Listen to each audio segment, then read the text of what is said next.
Hello, hello les amis, les belles âmes. Nous voici de retour pour un nouveau partage où tout d'abord je vais vous parler un petit peu du soin retour flamme jumelle, retour âme sœur. Si vous souhaitez le réserver, vous pouvez aller dans l'onglet sous la vidéo et cliquer sur le lien pour le réserver pour 5 € seulement, donc profitez-en. Je tiens à attirer sur votre attention que c'est un soin tout particulièrement puissant et tout en douceur, vous allez pouvoir vous reconnecter à votre âme sœur, à votre flamme jumelle pour pouvoir envisager une reprise, un retour si vous êtes en distanciation, mais aussi pour une accalmie, pour calmer si vous voulez tous les liens non fonctionnels, dysfonctionnels et pour enfin repartir sur des bases qui soient plus solides et de la stabilité, parce qu'on sait tous et toutes très bien que les liens de flamme jumelle et d'âme sœur sont parfois compliqués par essence, en essence. Donc ce soin il est particulièrement intéressant aussi pour vous rééquilibrer vous, n'est-ce pas, parce que parfois on manque tout simplement d'amour sur soi et le fait de pouvoir se réattribuer cet amour pour soi, ça va vous permettre d'attirer cette personne dans votre vie, cette personne qui vous est chère, la personne de votre cœur. Alors on va aller chercher là tout de suite des images, des choses, on va aller chercher tout ça.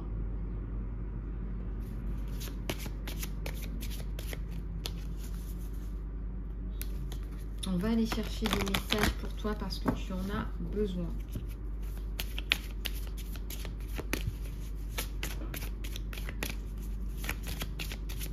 Parce que tu en as besoin. On va aller chercher des messages.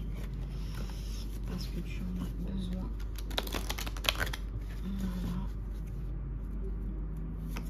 Allez, il va falloir décrocher là. Besoin d'un break parce que là, tu es fatigué. Et je pense que si tu continues comme ça, ça va être un petit peu compliqué.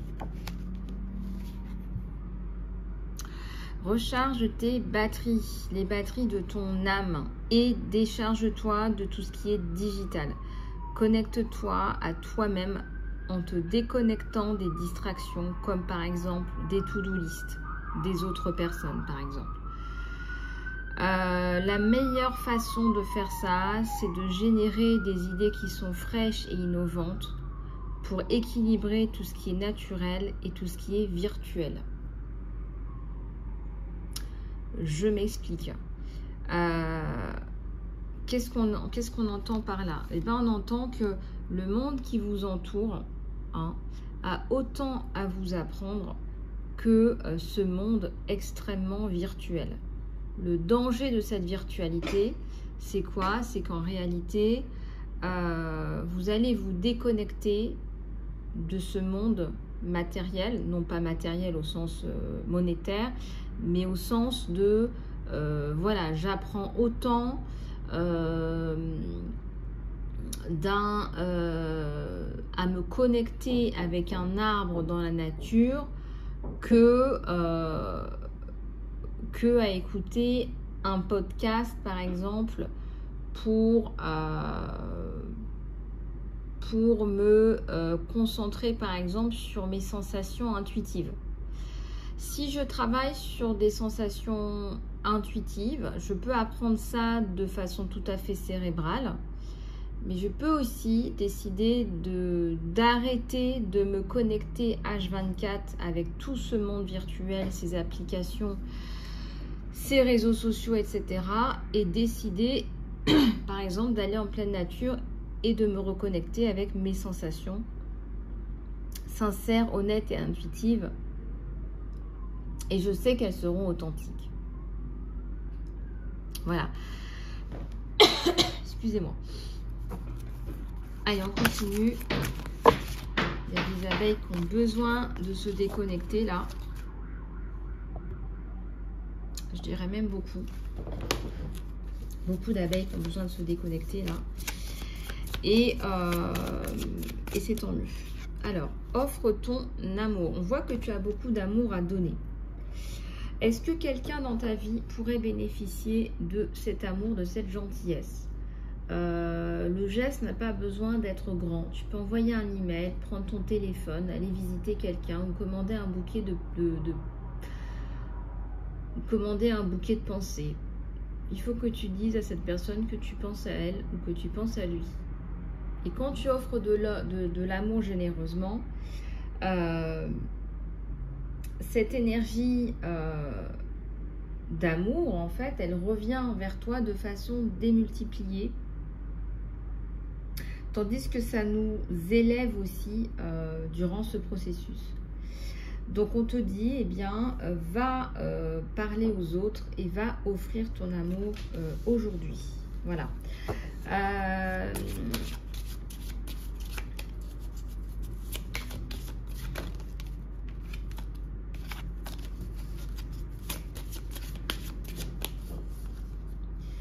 Alors, il y a quelque chose de plus grand qui est en chemin pour toi. Il y a quelque chose qui est plus grand. Je sais pas, ça me parle du soleil levant. Ça me parle d'une opportunité là ailleurs. On te dit, autorise ta vision à se détendre, à se développer et sois ouvert à la forme qu'il prend. Tu peux découvrir que tu es en train de rêver trop petit et que ce qui avait l'air d'un obstacle est en fait en train de se développer comme il le fallait et dans une meilleure direction. L'univers est là, l'univers est derrière toi. L'univers est derrière toi et peut-être que tu le savais pas, mais l'univers est derrière toi. Et on te dit que ta mission d'âme, déjà, c'est la joie. Alors, il y a beaucoup qui vont me dire, ah bah oui, mais bon, là, je fais quelque chose, je suis pas en alignement à 100%, mais j'ai de la joie, mais j'aimerais bien faire autre chose quand même. Oui, certes, d'accord. Oui, certes, d'accord. Mais on va chercher un maximum de joie. On va aller chercher à atteindre un niveau vibratoire plus élevé. Les vibrations les plus élevées sont les vibrations d'amour, de joie, de paix, de bonheur, etc. Et effectivement, donc l'objectif c'est la joie. L'objectif c'est la joie. L'objectif c'est de trouver cette étincelle de joie que tu as perdue parce que comme tout le monde, tu as été sermonné, on t'a dit voilà, il faut que tu cravaches pour atteindre tel ou tel objectif, il faut que tu cravaches pour être telle ou telle personne, il faut que tu cravaches pour tu vois ce que je veux dire. Donc à un moment donné on voit que tu n'es plus toi-même et que tu perds en joie et que tu perds en vibration.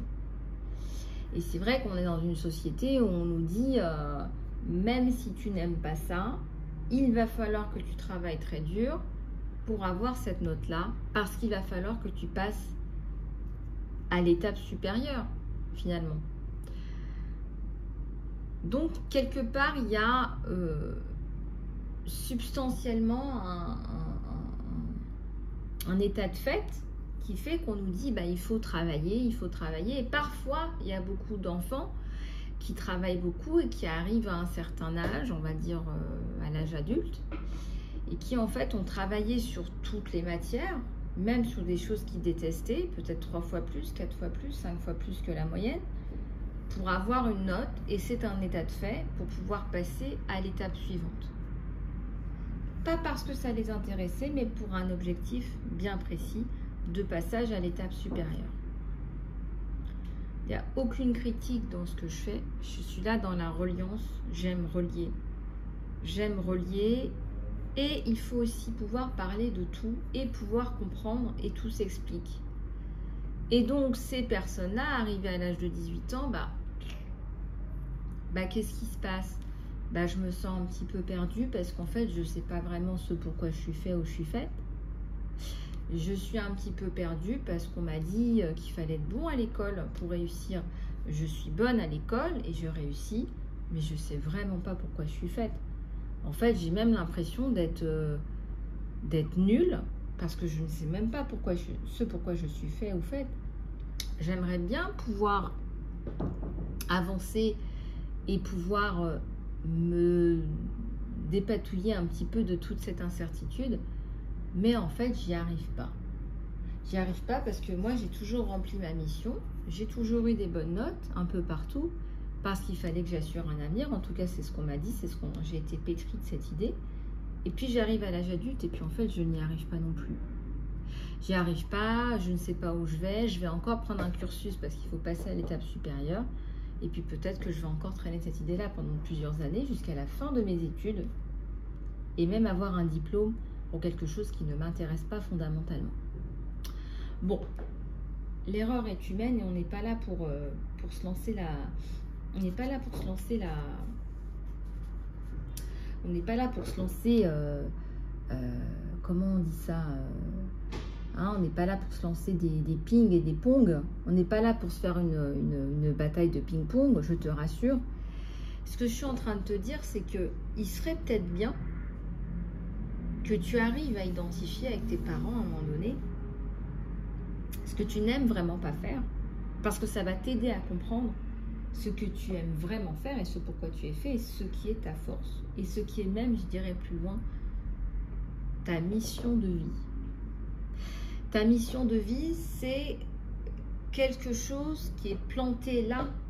Je dirais même, c'est ton autoroute. C'est l'autoroute de ta réussite parce que c'est ce pourquoi tu es fait. Bien sûr qu'on a tous un mental, un cerveau et qu'on va utiliser son cerveau. Tu vas utiliser ton cerveau pour calculer, pour additionner, pour apprendre et tout ça. Et toutes ces données-là font que, eh bien, à un moment donné, tu fais l'addition de tout ça et ça fait aussi la personne très riche que tu es. Donc, je ne suis pas en train de te dire il faut que tu tires un trait dans tout ça. Mais si tu pouvais laisser un petit peu d'espace pour laisser germer ce potentiel énormissime, puisqu'on en a tout ça, pour ce pourquoi tu es faite. Parce que ce qui va en découler, c'est quelque chose de magnifique et tu vas pouvoir impacter le monde de façon autant magnifique que tu ne l'es. Ceci m'amène à ajouter que ce qui est important pour toi, c'est bien sûr que tu peux t'éclater. Si tu veux vraiment avoir un 15 en maths et que tu détestes ça, il va falloir que tu travailles beaucoup. Mais tu peux aussi décider de te dire, avec le soutien des adultes autour de toi, ben, peut-être qu'il serait temps que j'admette que la philosophie, j'adore ça. Je te donne un exemple. Et que moi, je vis par les principes de Platon. Et le platonisme, pour moi, c'est l'avenir. Et je compte bien véhiculer les valeurs du platonisme dans la vie. Bah, si c'est ton truc, j'ai envie de te dire, il faut y aller. Tu as peut-être des choses à revendre là-dedans.